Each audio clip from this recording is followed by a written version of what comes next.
Good evening, we're here at Fresh Productions. My name is Kieron. In the news today we'll be covering Scotland's referendum and how it's going to change the way England is run. Also the crisis in the Middle East. We'll be looking into how Germany and other EU nations are handling this ISIS terror.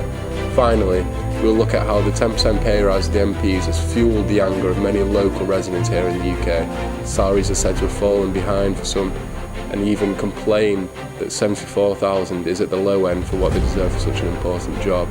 This 10% pay rise will cost the taxpayers over 4.6 million a year. Over to you, Jake, in the streets of Stockport. Let's see what they have to think. Thanks for that, Kieron. We're on the streets of Stockport to ask the local residents on their opinion of the 10% pay rise to the MPs.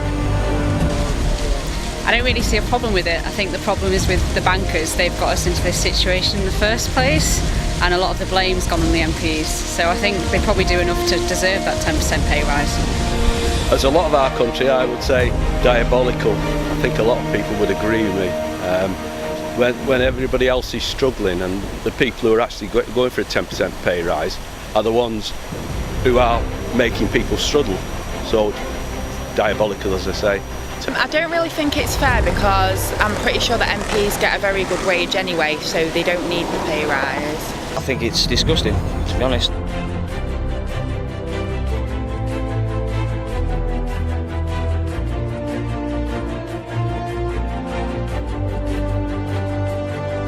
Which public sector do you think deserves the 10% pay rise, and why?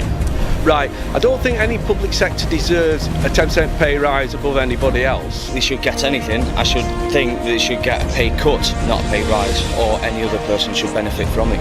Hospitals should get 10% pay rise, because at the end of the day, they're saving people. If they get 10% pay rise in there where they work, they can get more equipment, more facilities for them to treat more people. Well, that's what the people of Stockport had to say. I'm Jake Needham, back to you, Kieron, in studio. Thanks for that, Jake. Well, that's what Stockport have to think on the matter. We'd like to know what you think. Please tweet us at #FreshProductions. This has been Kieron. Good night.